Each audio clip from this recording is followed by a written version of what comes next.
Okay, so we just left the land transportation, and I'm not real concerned about like getting that in the background. It's basically, and I don't want to get hit by this car. Sorry, especially at the DMV. So it was easy, and I really appreciate the fact that, let me give you an example. You show up at the California DMV, and all you speak is Thai. And you can't read English. It would be literally impossible. So, to be fair, I show up here in Thailand, and I'm like, hi. I have, a pen, and I have an international driver's license, and everything I own is in English, including my mouth. And I have some Thai baht. That's about it. And, can you help me?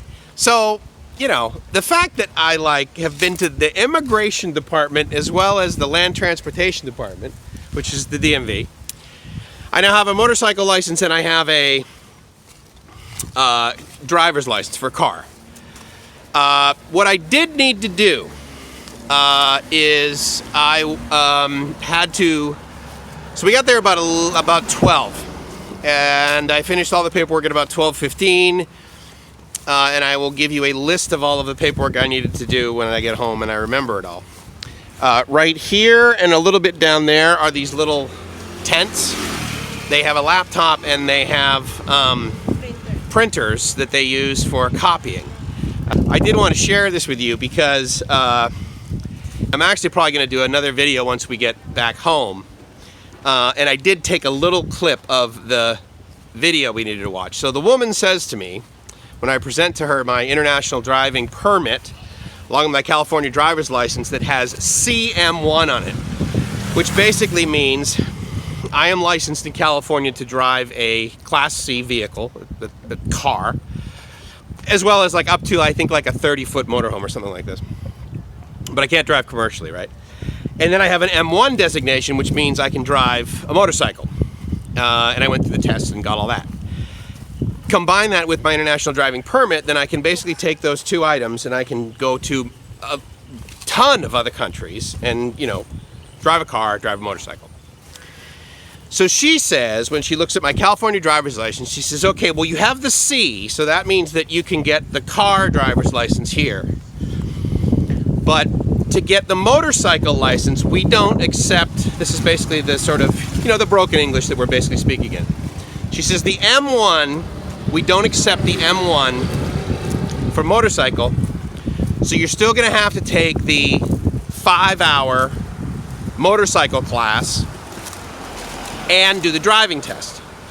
And I said, okay, well, all right, what am I going to do? Argue with you? I said, all right, that's fine. So she said, but you can take the car. You can get the car one today. And I'm like, that's fine, because for the most part, the reason I'm sort of doing this is so that I can get a driver's license, so that I can take it to my cell phone provider and say, here is my driver's license, proving that I basically have an address of some degree of permanence, which therefore allows them to get me on a post-paid plan, which allows me for about 1,000 baht a month, or $33, to get effectively unlimited 4G internet on my phone. Basically, this is the impetus for me doing all of this, basically. Because effectively, I don't need a Thai driver's license. I have an international driving permit on top of my California driver's license. It doesn't expire until November of 2020, so effectively I can drive the whole time I'm here, legally. So, she says, at 1 o'clock, come back, you need to go upstairs, and you need to do 1 hour training.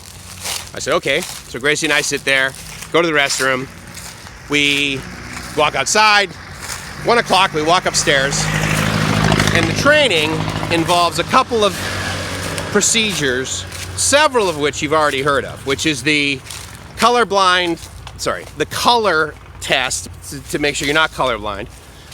So a bunch of us line up, and there's one of those sort of circles that has the whole bunch of different colors of dots, red, green, blue, that sort of thing. So the guy, and all of this is in Thai, by the way, once we get upstairs. He takes his pen, and for every single person in line, he points to a color, and the person says aloud, red, green, or blue, basically. And so I was 4 or 5 people later in line. And by the time I got up there, the only color that I could remember how to say in Thai was green, which I've since forgotten how to say it. But I said the color green in Thai, which he then looked at me and smiled. And then he pointed to yellow, and all I said was yellow. I didn't know yellow, and I didn't know red. And then he chose green again, and I said green in Thai, and he's like, okay, cool. You know, he didn't say okay, cool. He smiled, you know, thumbs up, right? Go to the next line. So I passed the color blindness test. The next test was you sit in a chair, and in front of you is basically a rubber mat. And on that rubber mat, there are 2 pedals, a effective accelerator and a brake. You press down on the accelerator, which then in front of you there is a metal box, and it is about 10 feet in front of you. And on that metal box, the minute you press on the accelerator, there is a green light that is about this big, and then above it there is a light that will turn red.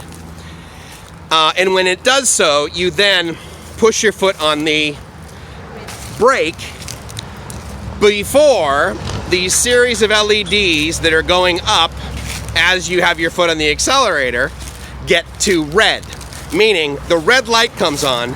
The expectation of the test is that you immediately move your foot from the accelerator to the brake, trusting your reflexes. If you don't do it right away or you do it slowly, the LEDs go up and they go into the red. They go from green LEDs to red LEDs.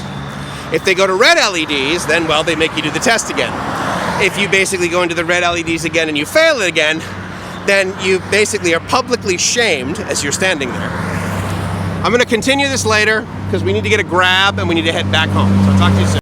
Okay, so we made it home and we're in this sort of, here, wait, hold on, let me show you. There's like this giant swing, which Gracie looks tiny in, but then when I get in it, she actually made the comment that I might break it, but I have a feeling it's actually quite robust. So anyway, all bull in the china shops aside. So here's the cool part. So the short answer is that for 320 baht and some time, along with how much did I have to spend at that lady at the tent when we drove up for the copies? 24 baht, and then I needed to spend another 15 baht inside the land transportation, because here's a tip: the woman at the tent, as we're walking up, that did the copies for me originally, bless her heart, she wanted to save paper and save me money. And so what she did is she basically, you know, made a copy like the front of my license and then ran the paper through again with the other side of my license. That was fine. The problem is that the DMV, land transportation, didn't want to accept one piece of paper that had my international driving permit and my California driver's license on the same piece of paper.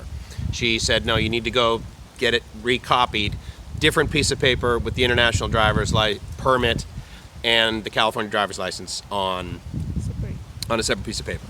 So we did that. Additionally, I got a copy of my TM28 because the condo office, bless their heart, were not able to produce nor understand. They weren't aware of the TM30, and they, I guess, either didn't want to or couldn't communicate with the landlord, the owner, to get him or her to produce a TM30 receipt for us. So I just went through the TM28. Again, as I mentioned before, immigration was amazing. So the TM28 was a cakewalk. And again, the only thing that slowed us down was me forgetting photos. Land transportation. The paperwork is what you hear about on the internet, right? So you need copies of passport, and then you sign it. You need copies of the more important pages in your passport. So for me, that was my OA visa, the stamp that got me in, my departure card, a copy of that, and then a copy of the TM28, which is now stapled into my passport, as well as the front page of the passport, obviously. And then I needed a copy of my California driver's license and a copy of my international driving permit. Now, once I did all that and gave her all the paperwork, I showed up with a blank application, and I said, I don't know what to do. And so she literally just, the cool part is that she just took all of the, yours get darker in the sun than mine do. Yeah, she gave me back the blank piece of paper and she said, I said, should I do this? And she said, no, you do yourself. I said, okay. But she gave it back to me.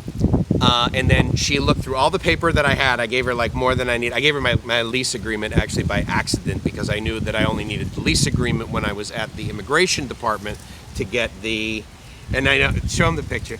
They're so bad, right? I mean, they make me look like really weird. But Skinny. I don't know. I mean, yeah, they like it's weird. They're not square like the ones in the U.S. It's as if they took the square one and they just stretched it. So I look like tall and skinny, right? So it's kind of weird. How about me? And then where are yours? Yours are in your pot, yeah. So anyway, so she goes through and then, but what happens is I discovered that anyway. So the next step was that she told me, okay, so you are going to need to do the 1 hour class upstairs at 1 o'clock. Which, here's what happened. At 1 o'clock, we went upstairs, and I walked you through the sort of steps we went to. Then after doing those steps, we all went into this room. This guy came in, and he spoke in Thai, and also he instructed us of all the tests that we needed to do in Thai. Although he accepted my answers of the colors that I saw in English, so I appreciated that. We go into this room, he's speaking only in Thai. He spoke for about 3 or 4 minutes, maybe 5. He then went over to a laptop that was connected to a projector. He pressed play on this YouTube video that was a 2-hour YouTube video. And I was like, okay, well, I sent Gracie a message on my phone. I said, well, I'm watching a 2-hour video, so we'll see. She did say it was going to be a 1-hour training class. So, approximately 45 minutes later, a woman came in and she spoke in Thai and actually looked directly at a farang that was in the front of the class. And said, okay, and then he got up, and I thought, okay, maybe it's just like us foreigners that are doing the thing. But no, everybody in the class got up. We all walked downstairs. We all then walked downstairs, and we basically waited until this woman who initially took care of me, who basically takes care of everybody, at window 1 here at Land Transportation in Chaham. And the woman calls us up. She calls me up.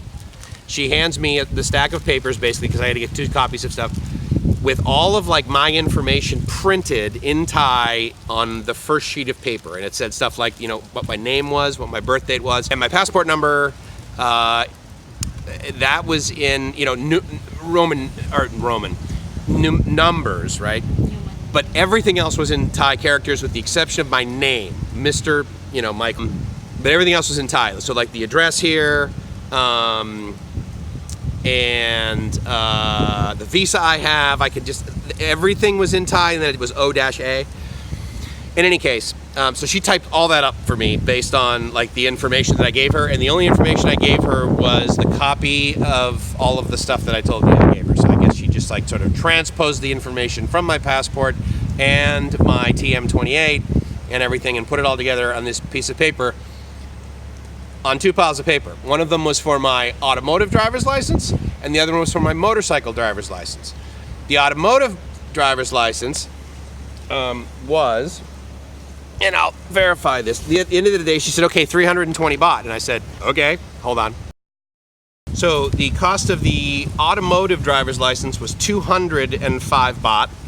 The cost of the motorcycle driver's license was 105 baht. I paid her 320 baht. I assume the 10 baht was the picture they took. I don't really care. But anyway, and so these were the 2 sort of receipts I got for the deals. And then she gave me 2 little plastic holders and all of that paperwork. And then I then basically walked to the left about 10 meters along with everybody else, and I sat in a line and queued up, and we all got our pictures taken digitally. And then about 3-4 minutes later, out of a magic machine came these printed, these are the 2 pieces of these plastic holders she gave me, came my driver's licenses. Both of them say temporary in parentheses, and you've probably heard that before if you've heard anything about Thai driver's licenses. They're good for 2 years. So I have licenses that are good for Thailand for 2 years in through 2021, and I did not have to take a 5-hour training class, nor did I have to prove to them that I can drive a motorbike through orange cones, which was great. So that was our day. Immigration. Gracie can stay here through January January 21st, which is good. Her return ticket is on the 19th. There's a part of me that, like, in a month, kind of wants to go back to immigration and be like, yeah, so, you know, we're just here for the TM7. We're going to do the 30-day extension. Here's 1,900 baht. And just, you know, see what they say. I mean, they could say no. Now, on the sheet, to be fair, it does say that whether you're accepted or not, you're paying the 1,900 baht. And while I have noticed that Thais seem to remember me everywhere I go, now that may just be because I'm me, but Gracie's quite memorable as well. And so, you know, if we walk back in like in 20 days, they might be like, okay, what? But they also might take our 1,900 baht, and then the guy like sits at the computer and he basically looks you up, right? And then he like checked your date, and then he probably just typed in plus 30 days. And then changed it, and then he stamped. He stamped your passport with something. It was a different stamp than what you get at the airport. It's not just like that square. No. It's like this. It's like it's like almost a half page worth of stamp, right? Of ink that they put in there. So anyway, we're living the dream. Ready for Because we're not doing it wrong. night market. We're going to the night market. Yeah, finally I could drive like with my Thai driver's license on the motorbike, and we're going to the night market to get food. Yeah, and sneakers with laces actually, so Gracie can walk because apparently only white people walk a lot. So anyway, it's Mike's Gracie? saying I hope you're living the dream because if you are not living the dream, You're doing it wrong. ciao.